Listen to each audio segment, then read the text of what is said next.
Bienvenidos a esta edición de Aquí estamos. Les saluda Wilmer Madrigal. Gracias a todos por acompañarnos en esta edición. Hoy nos acompaña Amaru Ruiz, quien es director de la organización Fundación del Río, quien además cuenta con experiencia en formación de liderazgo juvenil e incidencia política.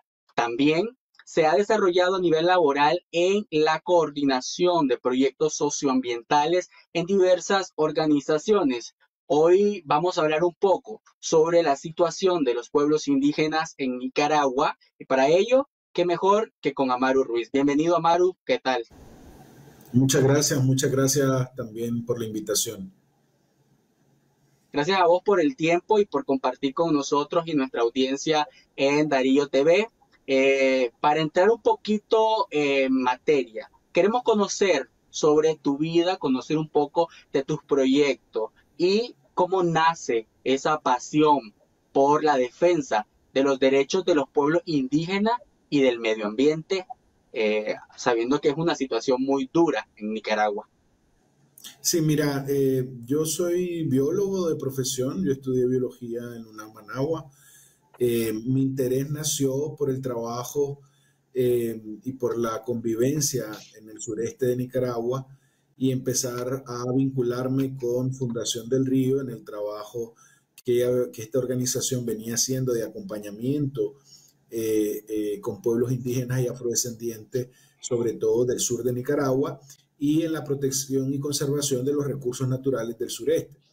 A partir de ese vínculo con la organización, entré en la organización y debido a mis capacidades, al desarrollo de mi carrera, me involucré en ciertas temáticas que me motivaron a continuar esta lucha ambiental, sobre todo en el sureste. Y a partir de ahí, entonces, que me vinculo tanto con las acciones de conservación de las áreas protegidas y de promoción de proyectos ambientales y también del acompañamiento a las comunidades indígenas y afrodescendientes, sobre todo del territorio Rama Criol, que están dentro de la Reserva Biológica Indio Maíz en el sureste de Nicaragua.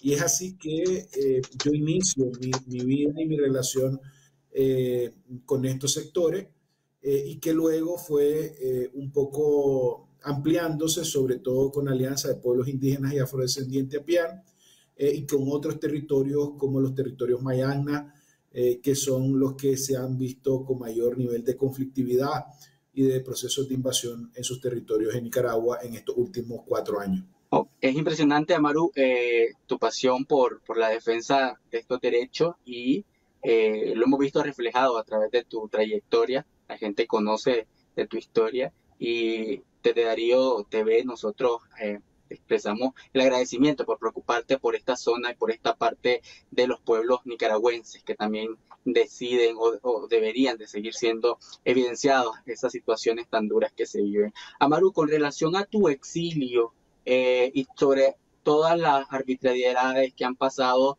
en tu contra por parte del régimen. ¿Cómo has podido sobrellevar esta situación por los delitos que se te han inventado, por todas las que el régimen te ha hecho? ¿Cómo vivís esta situación de tu exilio? Mira, en principio decir que ha sido difícil. En 2018 el régimen de Ortega Murillo nos quitó la personería jurídica de forma arbitraria luego de haber denunciado la situación de negligencia en la atención del incendio en la Reserva Biológica Indio Maí y que evidentemente hubo una negligencia por parte del Estado nicaragüense en decretar alerta amarilla y de atender la situación que estaba ocurriendo dentro de ese territorio indígena y dentro de la Reserva Biológica Indio Maíz. Y a partir de ahí ellos nos consideraron y entramos a una lista de organizaciones que iba a ser cancelada.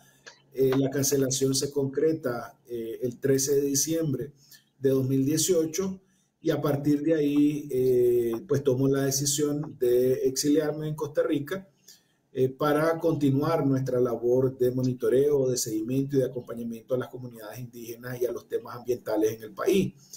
Y pese a que ocurrió ese exilio, en 2021 me señalan a través de una ley, la ley de ciberdelito, por denunciar las masacres que estaban sucediendo en el territorio maya en esa unidad. El proceso de exilio ha sido complejo, con altos y bajos, con ganas de regresar a nuestro país, con ganas de contribuir con el desarrollo de nuestro país y de contribuir con los temas ambientales, pero lamentablemente pues el régimen no está interesado en esta protección ambiental ni en el acompañamiento de estas comunidades indígenas, sino todo lo contrario. Y es una de las cosas que nosotros estamos tratando de seguir posicionando en la agenda pública, porque consideramos que la transformación del país, o para la transformación del país, se necesitan discutir las agendas ambientales y las agendas de las comunidades, los pueblos indígenas y afrodescendientes, porque son temas que han sido abandonados y que no han sido abordados de manera amplia por los políticos, por la sociedad en general, y que para nosotros siempre ha sido una prioridad. Y a nivel personal, pues ha sido complejo el exilio, luego de la acusación que presentó el Ministerio Público en mi contra por la ley de ciberactivismo, de ciberdelitos, perdón.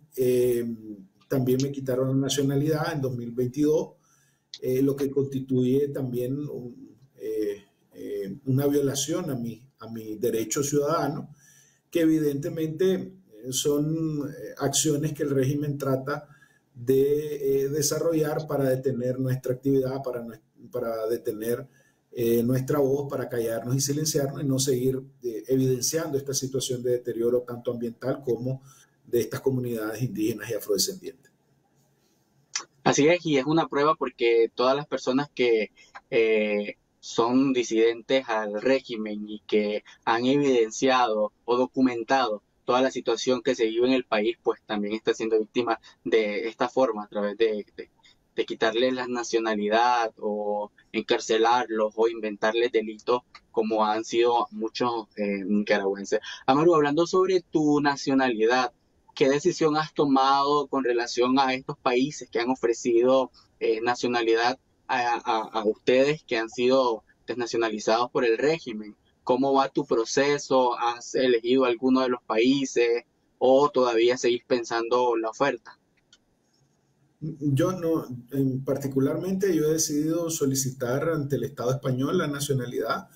Ellos ya han procedido con el proceso y ya cuento con la nacionalidad española. Estamos en últimos detalles de documentación y eso, pero ya salió publicado el boletín en España, donde a través de la Carta de Naturalización, que es el ofrecimiento del Estado español, pues nos han naturalizado como españoles.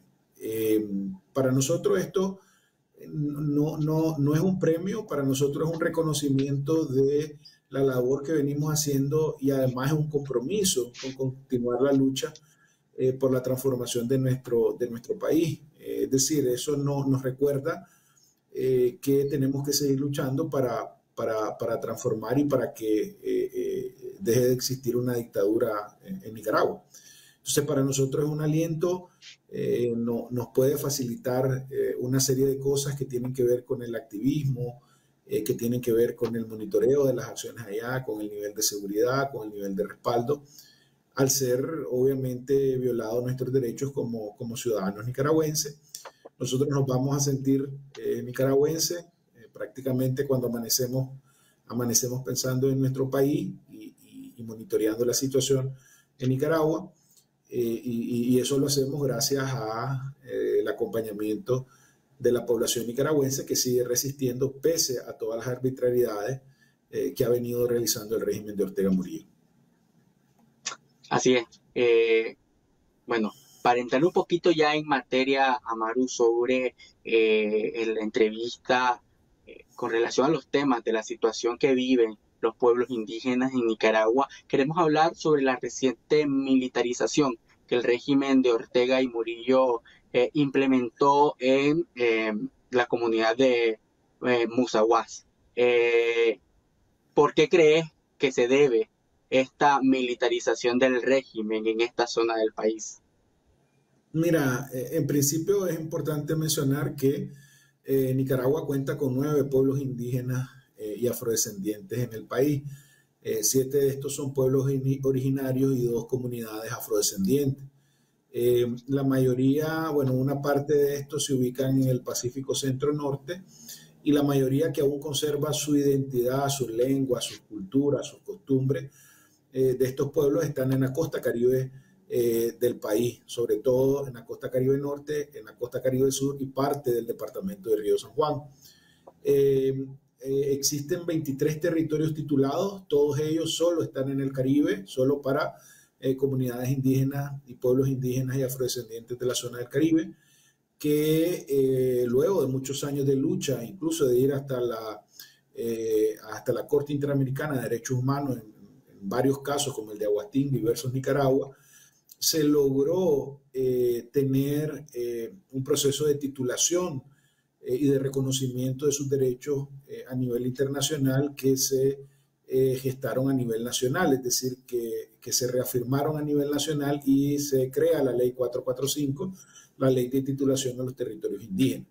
Sin embargo, esta ley nunca fue aplicada en toda su amplitud, es decir, faltó la quinta etapa que establecía esta ley, el proceso de saneamiento de esos territorios, que conllevaba un proceso de identificación de las personas no indígenas que estaban dentro de esos territorios, que los indígenas le llaman terceros.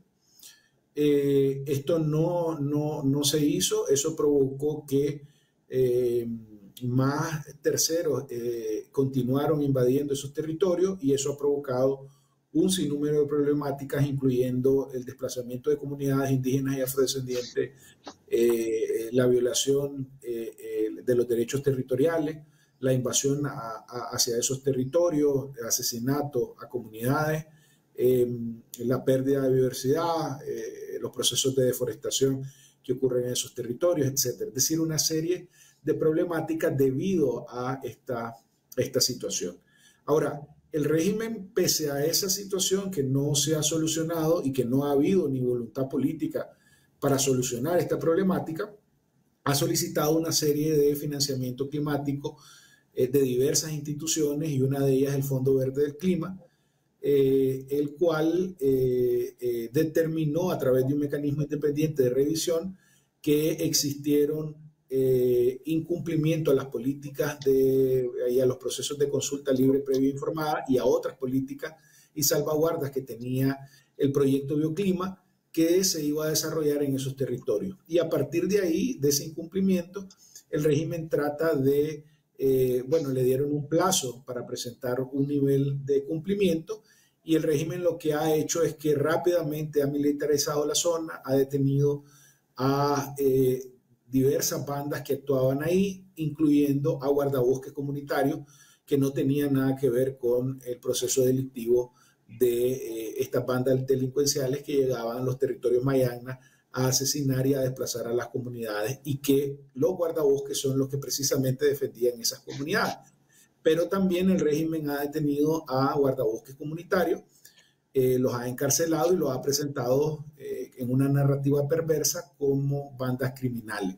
Y a partir de ahí ha también conducido un proceso de consulta, una simulación para nosotros, una simulación de consulta en esos territorios con liderazgos que están afines a ellos y tratando de solo presentar las cosas positivas que ellos han posicionado en el caso de Bioclima, para tratar de tener el aval social y a nivel internacional presentar estas evidencias para simular un cumplimiento que no existe porque este proyecto ya fue aprobado y los procesos de consulta deben de ser previos porque no se está informando de manera amplia del proyecto de Bioclima, solo se está presentando las acciones más positivas o las acciones que van a generar un impacto positivo y no se está posicionando las acciones que van a generar un impacto negativo.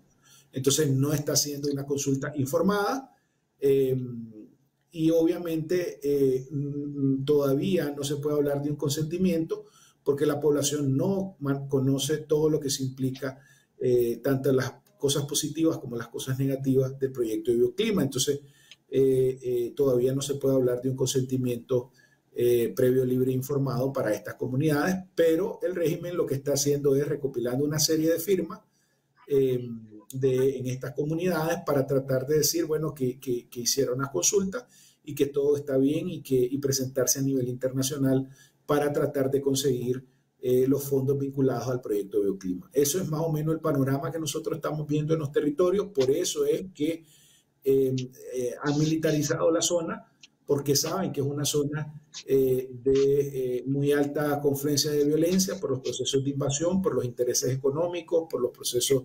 de minería que hay en la zona. Es decir, confluye una serie de intereses económicos que va desde la minería, desde la caza de biodiversidad, el tráfico ilegal de tierra, la invasión y el posicionamiento de fincas para el establecimiento de ganado, es decir, un sinnúmero de intereses económicos que hacen que esos territorios no sean seguros y que por ende para poder entrar a esos territorios tendrás que militarizar la zona para tratar de tener una seguridad al proceso que vas a desarrollar.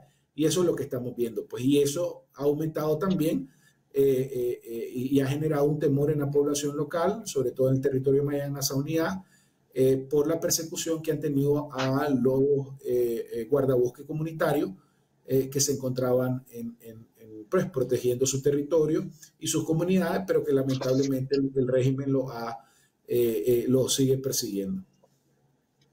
Con relación a eso que mencionabas de los guardabosques y estos líderes indígenas que fueron presentados como supuesta banda criminal, ¿qué información tienen sobre ellos? ¿Sus familiares han podido verlos? ¿Saben dónde se encuentran? Ya se inició el juicio, se sabe que se presentaron, ¿verdad? Que fueron presentados, pero ya inició el juicio como tal, de qué se le está acusando. ¿Qué información hay de actualidad en relación a estos casos? Mira, en principio decirte que fueron detenidos 5 personas en esta redada. Antes habían sido detenidos 3 personas, 3 guardabosques indígenas.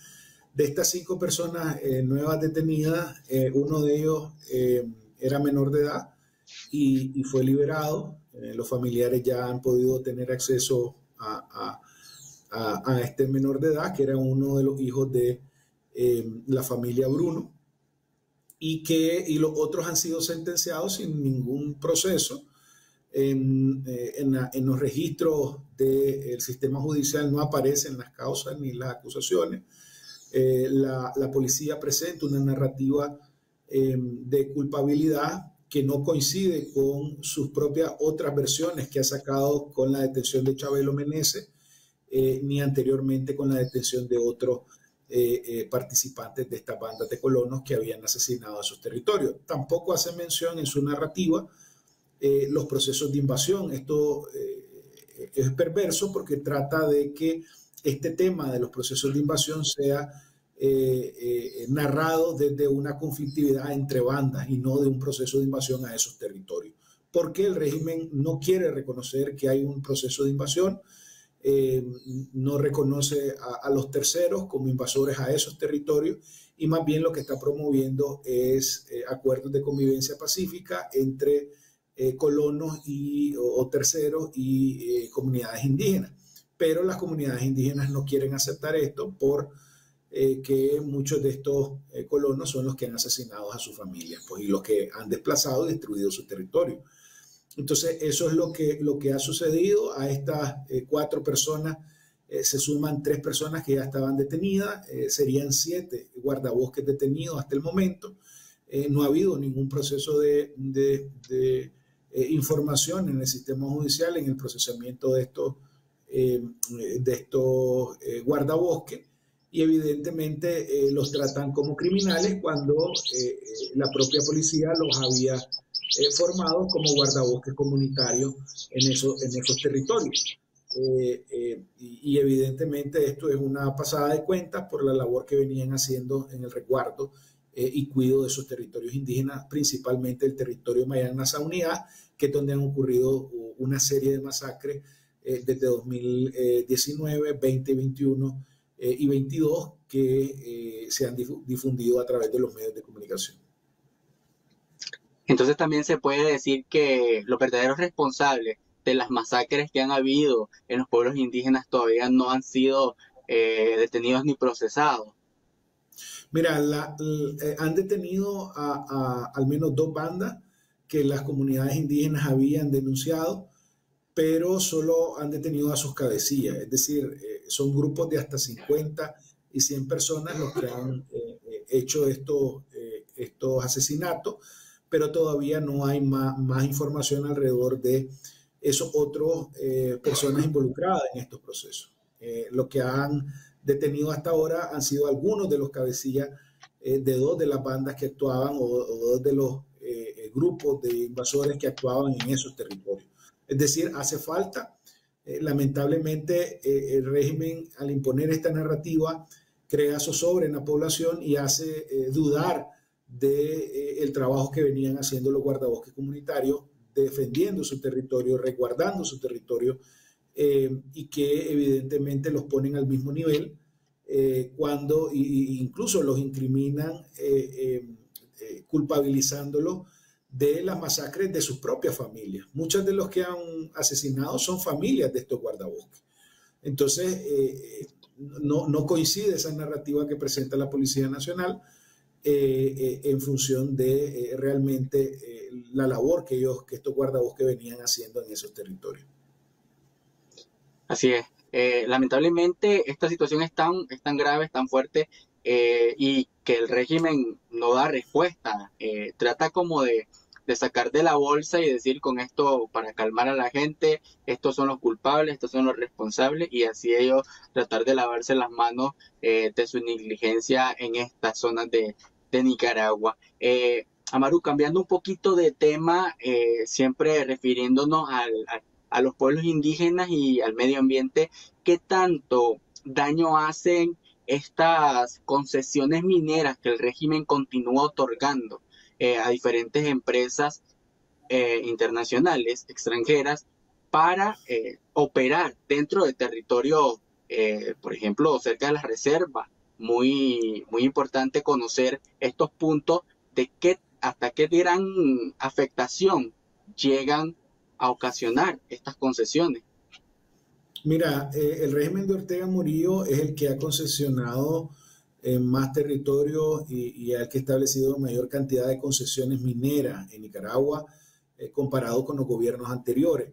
Y además el que ha permitido más de 114 concesiones mineras dentro de territorios indígenas y afrodescendientes. Esto representa y en muchos de los casos estas concesiones no son conocidas por los territorios, no han ni saben que sus territorios están concesionados. Tal vez algunos liderazgos que han sido cooptados por el propio régimen, pero conozcan de algo sobre estas concesiones o han firmado algo sobre estas concesiones. Pero las comunidades, las asambleas comunales, que es la mayor estructura de decisión de estas comunidades, no conocen de la situación de las concesiones dentro de sus territorios. Y eso es una preocupación porque lo que está haciendo el Estado, en este caso en manos del régimen de Ortega Murillo, es prácticamente dando a concesión estos territorios para el saqueo y despojo de los recursos naturales que hay ahí. En el caso particular de la riqueza del oro que existe en esos territorios. Y esto genera no solo un impacto ambiental en la zona, sino un impacto social que conlleva a un aumento de los procesos de desplazamiento de la población indígena y del interés de mineros artesanales en seguir explotando en áreas que no han sido incluso concesionadas. Entonces vos tenés por un lado mineras industriales que han sido, que les hemos aprobado concesiones dentro de territorios indígenas, que tienen una conexión o un vínculo importante con mineros artesanales que se dedican y que invaden estos territorios para extraer el oro y luego vender a estas concesiones industriales que están dentro del territorio o que están fuera del territorio indígena. Entonces, esa es la dinámica económica que está promoviendo el régimen y el oro ha sido uno de los recursos que más le interesa explotar al régimen de Ortega Murillo porque le produce liquidez y porque eso contribuye a las finanzas macroeconómicas del país. que se convierte en el principal rubro de exportación del país. Incluso somos el mayor exportador a nivel centroamericano de oro. Por eso es que el Departamento de Estado y el Departamento del Tesoro de Estados Unidos ha sancionado a diferentes entidades institucionales como el Ministerio, como la Dirección la Dirección de Minas del Ministerio de Energía y Minas, y a la empresa estatal Enimina, y a los responsables el presidente de Eniminas y a los responsables de la Dirección General de Minas, los ha sancionado y ha abierto una posible escenario para sanciones a empresas que están vinculadas con estos capitales, que están favoreciendo al régimen. Entonces, el propio Estados Unidos ya ha puesto en la mira a este sector aurífero por ser uno de los sectores que no solo está violando derechos humanos, que se está instalando en áreas protegidas y en territorios indígenas sin el conocimiento de las comunidades de base, de las asambleas comunitarias, sino también está generando sociedades con empresas vinculadas al régimen de Ortega Murillo, que representan o que pueden representar un ingreso para mantener al régimen en el poder. Y esas son las preocupaciones con las cuales definieron las sanciones. Para nosotros, el tema del avance de la minería, lamentablemente, ya no solo estamos hablando del Caribe Norte, sino estamos hablando del Caribe Sur, estamos hablando de explotaciones de minería artesanal dentro de Indio Maíz, estamos hablando no solo de capital canadiense, capital colombiano, sino ahora al menos 3 concesiones han sido entregadas a empresas de origen asiático. La población dice vinculado a empresas chinas que han, los consejos regionales y algunas municipalidades, como el caso de Puerto Cabeza, le ha permitido operar en esos territorios. Todo ello, obviamente, sin el debido proceso, sin el debido consentimiento de las poblaciones, porque obviamente nadie puede decir o ponerse en contra, porque eso implicaría poner en riesgo su vida o inclusive exiliarse o tener que desplazarse fuera de esos territorios. Así es. Bueno, Amaru, también una duda que nos gustaría ver si nos podés apoyar es saber sobre la información, o sea, qué información hay con relación a la recuperación de la zona afectada por el incendio en Indio Maíz en 2018. ¿Cómo está esa zona de esa reserva en Nicaragua?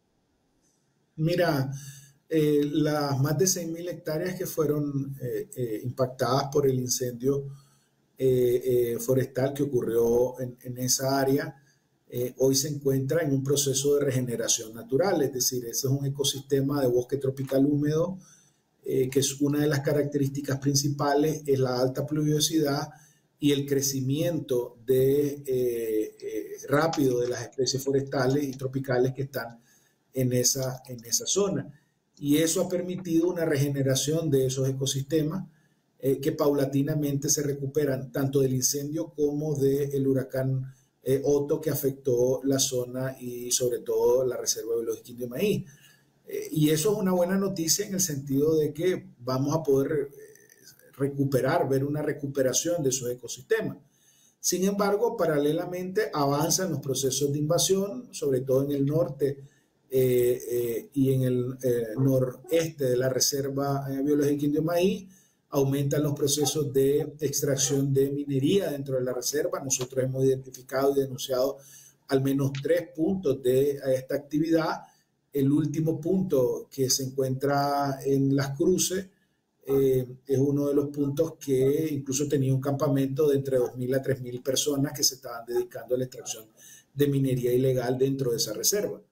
Y pese que a 7 kilómetros de ahí se encuentra uno de los puestos tanto del Ejército como del Marena.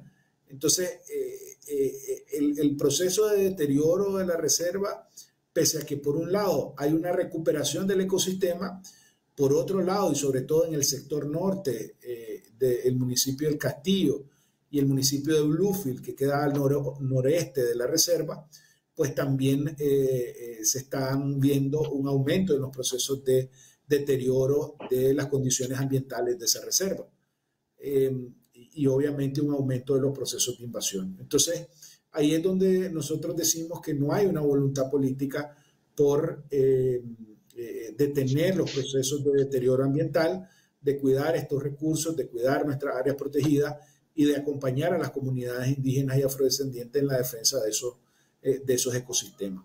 Y es por eso que desde los grupos ambientalistas a los que estamos adscritos nosotros como organización, pues decimos que la situación del cambio de la situación del deterioro ambiental en el país pasa inexorablemente por el cambio político del país. Es decir, el régimen ha demostrado que ha dado la espalda a los temas ambientales, más bien tiene una política extractivista de saqueo y despojo de los territorios, de permitir las inversiones extranjeras que saquean esos territorios sin incluir ni garantizar los derechos de esas comunidades que están en su propio territorio.